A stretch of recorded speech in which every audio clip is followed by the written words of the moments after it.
Hello everyone. So in this video, we'll talk about trees. What is a tree?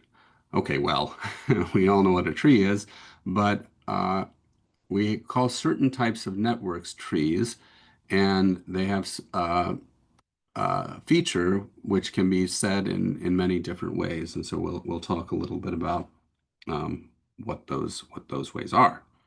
So one way we can define a tree is we can say it's a network without any circuits. So a network without any circuits is called a tree. And remember, a network itself is a graph that is connected. So what I have drawn here is an example of a tree.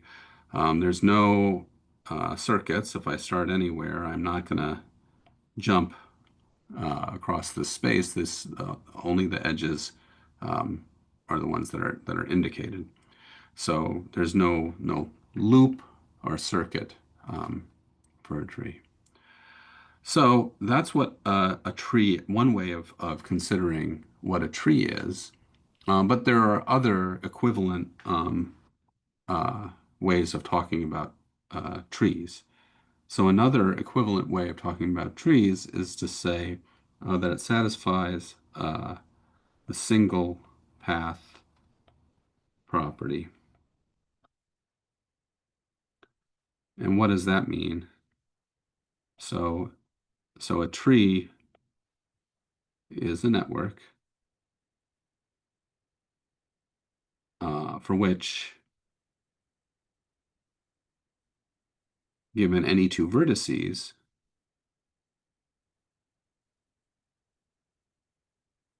there exists exactly one path. And the word exactly here is important, connecting them. Okay, so in other words, if I look at, I don't know, let's say C and F, okay, these are two vertices, and I want to go from C to F. Remember, a path is a set of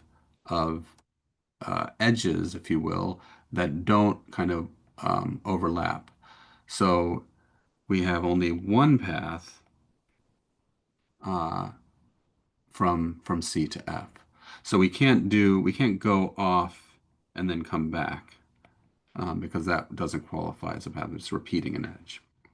So we just have exactly one path between these two nodes or vertices. So I'm sorry I'm using the word vertices. We'll call these nodes to follow the network vocabulary, but they're the same thing. Okay, so that's another way of thinking of a tree. It's a graph or a network that satisfies this single path property. Okay. But there are more ways to talk about trees. Another way of talking about a tree is the all bridges property. Um, and for that, we would say, okay, a tree is a network in which every link, or if you will, edge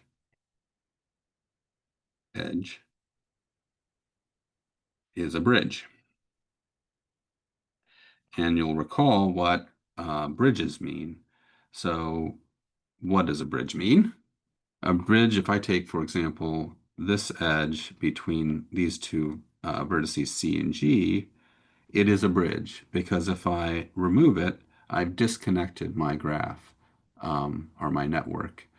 And so a bridge is exactly an edge that when you remove it, you go from a connected graph to a disconnected graph. Um, and this includes these types of edges where you remove it and maybe you don't see that you have a disconnected graph, but in fact, D here is sort of a singleton. It's a graph without any edges, and it does count as sort of its own graph. So, so every single bridge in a tree, or sorry, every single edge in a tree is a bridge. Every single edge in a tree is a bridge. And that's this all bridges property. Okay. So, not all brides. Let me fix uh,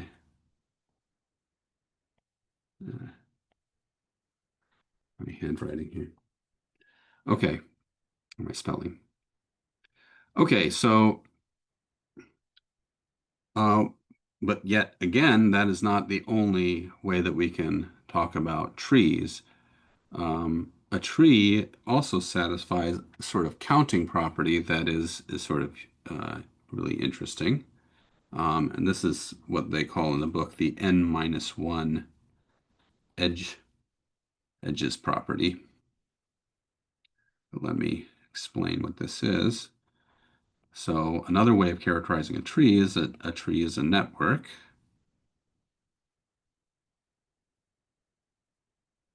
on n nodes with n minus one links.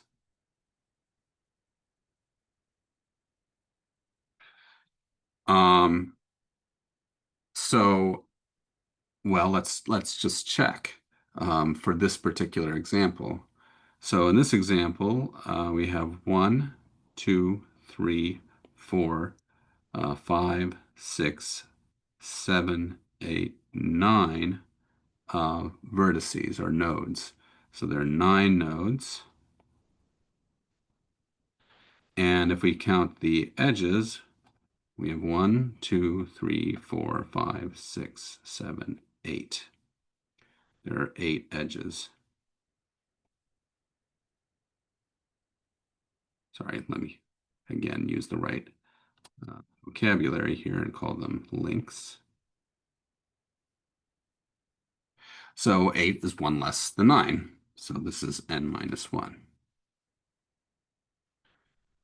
And okay, that's just an example, and there are many, many trees. So why would we expect this always to be true? And the one reason to think this is always true is something called an inductive argument, meaning if you think that this is true for a graph like this with 9 vertices or 9 nodes, what happens if you add um, another node? So, well, let's see. So let's say we take, oops. All right, let me show you what I'm talking about with this um, inductive argument. So let's copy this graph. This graph had nine nodes, and let's say we wanted to, and for this graph, for 9 nodes, we know that we have 8 links. But let's say we want to consider some graph with 10 nodes. Well, then what are we going to do? Well, we would build some 9-noded tree, and we would add an additional node onto it. And if we did that, we could have some 9-noded tree like this, for example. And when we add one node on top, we're going to just have to add exactly one link. And the reason we need to add exactly one link is because, well, um, we have to connect that new node to the graph in order for it to be a connected graph. So we definitely have to add one link at least. But if we added more than one link, we would create a circuit. So if we had added some additional link, then we would have some circuit that we would have built. So each time you add a node, you have to add exactly one more link. And that's why this formula that when you have n nodes, you'll have n minus 1 edges or links holds true no matter how big n is. All right. So these properties are all properties that tell us that we're in a network that's called a tree.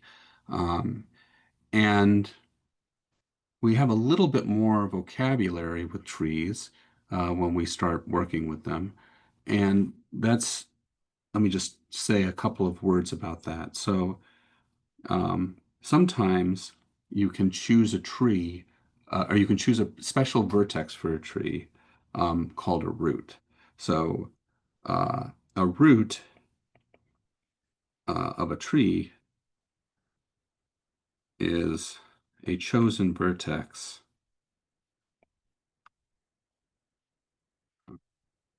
in the network or in the tree. Okay, so this is a root. So, and you can really choose it however you like, but oftentimes people will choose the root to be sort of maybe at the bottom of the illustration of the tree. So, if you choose a root to be at the bottom, oftentimes people will talk about a leaf um, of a tree is a node that is degree one and is not the root. And the idea there is, yeah, you imagine growing your tree from the root, and then the leaves are all sort of at the end of the branches branching out from that. And you can see these guys, some nodes are not neither roots nor leaves or leaves, and those are oftentimes called internal vertices or branch points. But we'll leave that off. So this is the introduction to trees, and we'll talk a little bit more about trees and circuits in the next video.